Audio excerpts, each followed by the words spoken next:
ఒక్కసారి కొమ్మూరి గోల్డ్ కి కాల్ చేయండి. తాకట్లో ఉన్న మీ బంగారాన్ని విడిపించి మార్కెట్ ప్రైస్ కి వాళ్ళు కొనుక్కుని మిగతా డబ్బులు మీకు ఇచ్చేస్తారు. హాయ్ హలో నమస్తే, వెల్కమ్ టు మనం టీవీ. నేను మీ చార్మి. అసలు రష్యాలో ఏం జరుగుతుంది? ప్రజల విషయం వదిలేయండి, కనీసం అక్కడి అధ్యక్షుడు పుతిన్ కూడా సేఫ్గా లేడు. ఎందుకంటే నిన్న చూసుకుంటే 91 డ్రోన్స్ తోని ఆయన ఇంటి పైన దాడి జరిగింది. అసలు ఎలా జరిగింది, ఏంటి, దీనికి గల బ్యాక్ స్టోరీ ఏంటి అనేది, ఇవన్నీ విషయాలకి సంబంధించి ఈరోజు నాతో పాటు మనోజ్ అండ్ యాంకర్ ఉన్నారు, కో యాంకర్, ఆయనతో మాట్లాడే ప్రయత్నం చేద్దాం. Hi Manoj. Hi Charmi. So Manoj, నార్మల్గా ఆ రష్యాకి సంబంధించి మనం చూసుకుంటే అక్కడ నుంచి ఆయిల్స్ కానీ అవన్నీ బ్యాన్ చేస్తారు. ఇక్కడ వరకు ఎవరు కూడా పట్టించుకో, సరే పోయింది, ఇంకా ట్రంప్ కోపం ఉంది అని చెప్పి చాలా మంది అనుకున్నారు. కానీ 91 డ్రోన్స్ తోని ఒక అధ్యక్షుడి ఇంటి పైన దాడి చేయడం అనే దానిపైన నీ అభిప్రాయం ఏంటి? ఎగ్జాక్ట్లీ, అంటే పుతిన్ గురించి మనం మాట్లాడుకుంటే, సో రీసెంట్గా పుతిన్ గురించి ఒక వార్త వైరల్ అయింది. ఎప్పుడైతే ఆయన ఇండియా వచ్చారో ఆ రోజున ఆయన షిట్ ఏదైతే ఉంటుందో ఆ షిట్ని వాళ్ళ చీఫ్ సెక్యూరిటీ ఆఫీసర్స్ వాళ్ళంతా ఒక సూట్ కేసులో భద్రపరిచి అక్కడికి మాత్రం తీసుకెళ్తే దాన్ని డంప్ చేశారు. ఈవెన్ ఇండియా కాదు, అమెరికా వెళ్ళినా లేకపోతే ఆయన ఎక్కడ ఏ విదేశీ పర్యటనకి వెళ్ళినా సరే ఆయన షిట్ ఎక్కడా కూడా కలవనివ్వరు అనమాట. ఎందుకంటే ఆయనకి ఏం ఫుడ్ తింటున్నాడు, ఆయన ఏం టాబ్లెట్ వేసుకుంటున్నాడు, ఏమి ఆయన డిసీజులు ఉన్నాయి, ఇలాంటివి తెలిస్తేనే ఒకే ఒక్క రీజన్తో. మరి షిట్ను కూడా వేరే దేశాల భూమి మీద కలపనివ్వనటువంటి పుతిన్ వాళ్ళ ఇంటి మీద దాడి జరగటం మనం ఎలా తీసుకోవచ్చు అంటే, ఒక రకంగా ఇది అంటే నెక్స్ట్ లెవెల్ యుద్ధం రాబోతుందనే సంకేతం. ఈ మాటలో ఎలాంటి సంకేతం? ఆల్రెడీ ఉక్రెయిన్ కి రష్యాకి ఎట్లా ఉందంటే 1-on-1 హెడ్ ఆన్ హెడ్ గా యుద్ధం నడుస్తుంది. దానికి ఎలాంటి డోకా లేదు. And back side support Trump, నేను యుక్రెయిన్ నీకు నేను సలాం రాబే, నువ్వు ఏదడుగుతా అది ఇస్తా అన్న లెవెల్లో ఆయన సపోర్ట్ ఇస్తున్నాడు.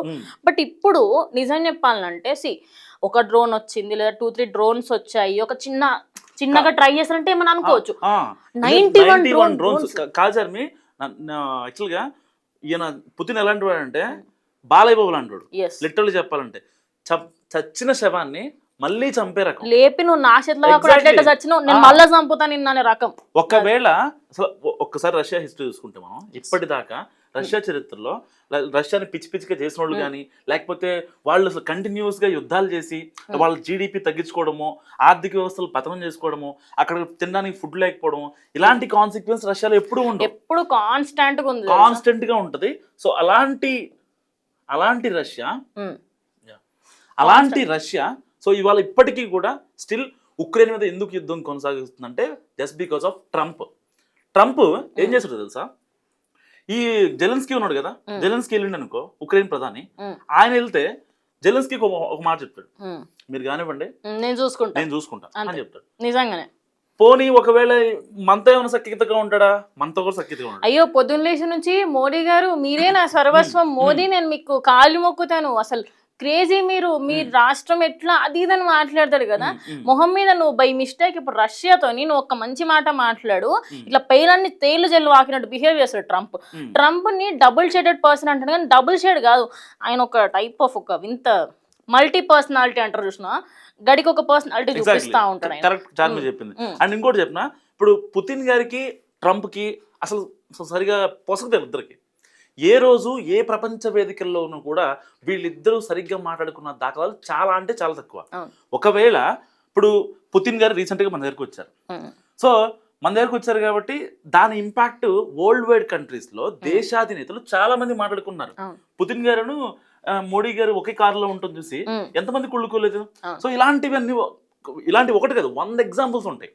పుతిన్ గారిని కావచ్చు, ట్రంప్ ప్రపంచ దేశాలను ఇబ్బంది పెట్టే ఆ డ్యూయల్ నేచర్తో చేస్తున్న పనుల వల్లే ఇవాళ నిజంగా పుతిన్ గారి ఇంటి పైన ఒక 91 డ్రోన్లు వెళ్ళి దాడి చేయటం, ఇది మాత్రం అసలు మామూలుగా తీసుకోదు రష్యా ప్రభుత్వం. ఒక నెక్స్ట్ లెవెల్ దాడికి మాత్రం జెలెన్స్కీ ఇప్పటికే ఆల్మోస్ట్ జెలెన్స్కీ పని అయిపోయింది.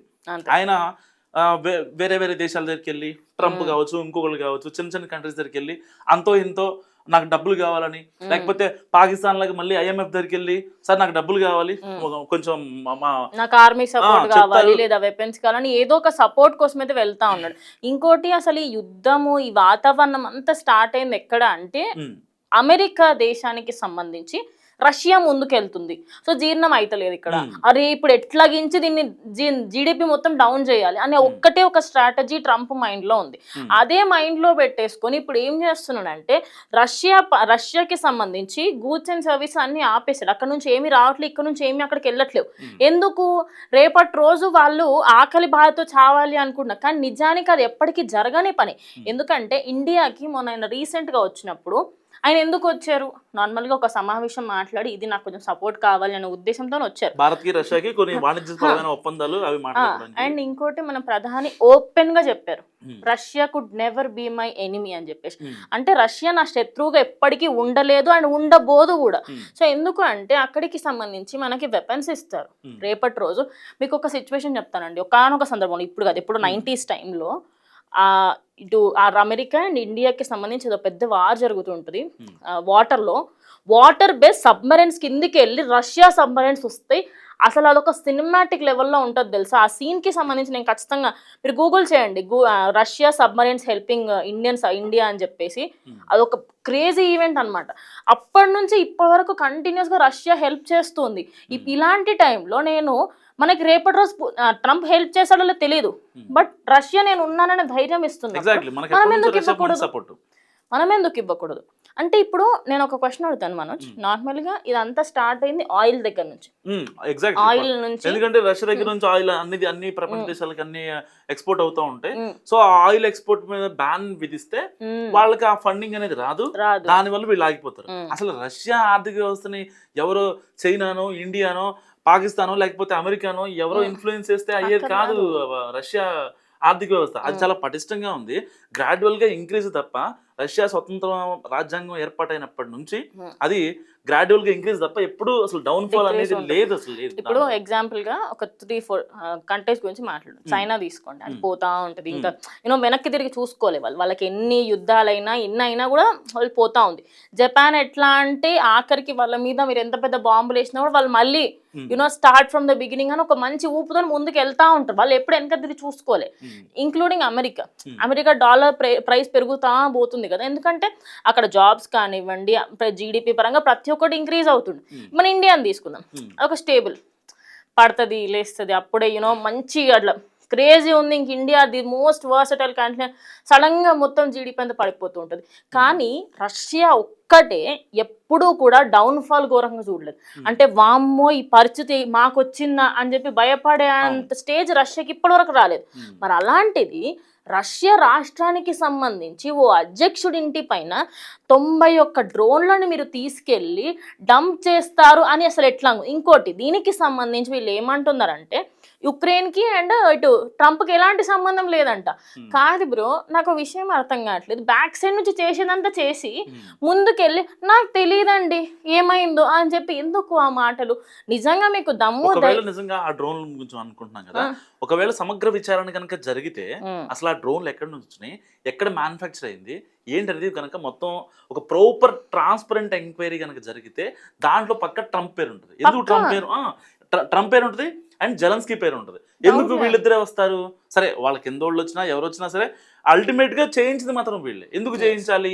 ఓకే, మొన్న ఆల్రెడీ భారత్ వెళ్ళొచ్చాడు. సో భారత్ వెళ్ళిన తర్వాత మోడీ గారు ఆయన ప్రోటోకాల్ దాటి మరి ఈయనకి కార్లో కూర్చోవడం కావచ్చు, వెళ్ళి రిసీవ్ చేసుకోవడం కావచ్చు ఎయిర్పోర్ట్లో, ఢిల్లీ ఎయిర్పోర్ట్లో, ఇలాంటివి నిజంగా మండిపోయినాయి చాలా మందికి. అసలు చూస్తూ ఉండలేకపోయారు. అసలు ఆ ఫోటో చూడకుండా కూడా చాలా మంది ఉన్నారు, చెప్పుకున్న వాళ్ళు దేశ నేతలు చాలా మంది ఉన్నారు. కానీ ఏదేమైనప్పటికీ కూడా సో ఈ దాడిని పుతిన్ అయితే అంత సింపుల్ గా తీసుకోడు. సో జెలెన్స్కీ అండ్ ఉక్రెయిన్ అంతకంతకి అనుభవిస్తారు. ఇలాంటి ఇప్పుడు ఒకవేళ గనక పుతిన్ గనక నెక్స్ట్ లెవెల్లో కోపం వచ్చింది అనుకోండి, ఫర్ ఎగ్జాంపుల్ చెప్తున్నా, ఆల్రెడీ కోపం మీద ఉన్నాడు పుతిన్ మామ బేసిక్ గా. సో అలాంటి వ్యక్తికి ఇంటి మీదే దాడి చేసి ఒక అధ్యక్షుడి ఇంటి మీద దాడి చేస్తా అన్నంత ఇదిలో ప్రపంచ దేశాలకు ఒక సందేశం ఇచ్చారు కదా వీళ్ళు, జెలెన్స్కీ అండ్ ట్రంప్. సో ఇప్పుడు పుతిన్ గనక రెస్పాండ్ అయ్యి జెలెన్స్కీ మీద సరదాగా కొన్ని మిసైల్స్ ఉంటాయి, కొన్ని వేల ఎకరాలని ఒక్కసారిగా నేలమట్టం చేయగల క్షిపణులు ఉన్నాయి. వాళ్ళు విసిరేస్తే సరదాగా అసలు ఉక్రెయిన్ ప్రపంచ మ్యాప్ లోనే ఉండదు. అలాంటిది ఇప్పటికీ వాళ్ళు మెల్లిమెల్లిగా నరుకుంటూ వస్తున్నారు. రోజుకు 100 మందిని, రోజుకు 200 మందిని చంపుకుంటూ వస్తున్నారు. ఆస్తి నష్టం చేయాలి, వాళ్ళ మెయిన్ టార్గెట్, పుతిన్ టార్గెట్ అదే, ఆస్తి నష్టం తప్ప ప్రాణ నష్టం అనే కాన్సెప్టే లేదు. కానీ ఇక్కడ ఏదైతే ఇంటర్నల్ ఉక్రెయిన్లో కొన్ని ఇంటర్నల్ వార్లు జరుగుతూ ఉంటాయో వాటిని ప్రపంచ దేశాలకు ఏమైనా ఎక్స్పోజ్ చేస్తారంటే జెలెన్స్కీ లేదు కేవలం పుతిన్ మావ ఇట్లా క్షిపణులు పంపించిండు దానివల్ల ఇక్కడ చచ్చిపోయారని చెప్పి యుఎన్ఓకి లేకపోతే ప్రపంచ దేశాల మీద ఒక చిన్న స్పీచ్ ఇచ్చి అదంతా పుతిన్ మీద పంపించే ప్రయత్నం చేస్తారు. సపోర్ట్ తీసుకోవడానికి ఇదంతా ఏదైతే బాంబ్స్ వేసినా కూడా మిసైల్స్ వేసినా అవన్నిటి ప్రూఫ్లు పెట్టుకొని పక్క దేశాలకు వెళ్ళి చూడండి నా పరిస్థితి ఇట్లా ఉందని చెప్పేసి ఒక మొహం వేసుకొని వెళ్ళి అక్కడ కూర్చోవడము, వాళ్ళ దగ్గర నుంచి మనీస్ తీసుకోవడం కానీ ఫండ్స్ రేస్ చేయడము, వెపన్స్ రేస్ చేయడం, అదేవిధంగా అక్కడ నుంచి ఆర్మీ సపోర్ట్ అడగడం. ఆల్రెడీ పాకిస్తాన్ అదేవిధంగా మిగతా రాష్ట్రాలకి సంబంధించి వాళ్ళు అడుగుతూ ఉన్నారంట అవునా నిజంగా అయిందా అంటే అది చెప్పే విధానం అట్లా ఉంది. అక్కడ జరిగేది ఒకటి వీళ్ళు చెప్పేది ఒకటి. ఉక్రెయిన్ కి సంబంధించి అక్కడ జరుగుతుంది యుద్ధం ఇంత కానీ చెప్పేది ఇంత చాట భారతం అంతా జరుగుతుంది ఏంటి. రేపటి రోజు ఇంకా పెద్దగా కూడా జరిగే అవకాశం ఉంది, దాంట్లో ఎలాంటి డౌట్ లేదు ఖచ్చితంగా. కానీ యుద్ధానికి సంబంధించి రేపటి రోజు పుతిన్ ఇంటిపైన ఇప్పుడు దాడి చేసిర్రు. ఇన్ని రోజులు అంటే ప్రజలపైన చేశారు, అక్కడి వరకు ప్రజలకి హాని చిన్న చిన్నగా జరిగినప్పటికి కూడా అప్పటికైనా చాలా ఫైర్ అయ్యారు. అలాంటిది ఇప్పుడు ఒక అధ్యక్షుడి పైన చేయడం అనేది కొంచెమైనా ఆలోచించాలి. రేపటి రోజు కాన్సిక్వెన్సెస్ ఎలా ఉంటాయనేది ఆలోచించకుండా అట్లా ఏం ధైర్యంతో చేశారనేది నాకైతే ఇప్పటికీ అర్థం అవ్వట్లేదు. సోరల్గా మీరేం చెప్తారు? అంటే పుతిన్ అయితే వదిలిపెట్టే అవకాశం లేదు చార్మి. ఎందుకంటే మొన్న మోడీతో వచ్చి ఫోటో దిగటం నిజంగా ప్రపంచ దేశాల అధినేతలు ఎవరైతే ఉంటారో వీళ్ళందరూ తీసుకొని పరిస్థితిలో ఉన్నారు. సో ఒక రకంగా జెలెన్స్కీ చేయించాడా లేకపోతే ఇంకెవరన్నా ఉన్నారు దీని వెనకాల మాస్టర్ ప్లాన్ వేసింది ఎవరైనా ఉన్నారా? ఎందుకంటే ఆయన్ని ప్రతిష్టని ఆ దేశ ప్రతిష్టని అధ్యక్షుడి ఇంటి మీద దాడి జరిగిందంటే నిజంగా ఎవరైనా అక్కడ అంటే ప్రజలకు ఇంకేమి చెప్తారు, మాకు రక్షణ ఉందనే మాటలు చాలా వస్తాయి కాబట్టి. సో ఇప్పటికే రష్యా దీనిపైన ఒక సమగ్ర విచారణ చేస్తుంది. సో దాని తర్వాత ఎవరున్నారు దీని వెనుక ఏంటనేది బయటపడే అవకాశం ఉంది. సో రష్యా అధ్యక్షుడు పుతిన్ పై ఇంటిపై జరిగిన దాడి గురించి మీరేమనుకుంటున్నారో మస్తుగా కామెంట్ చేయండి. మనం టీవీ.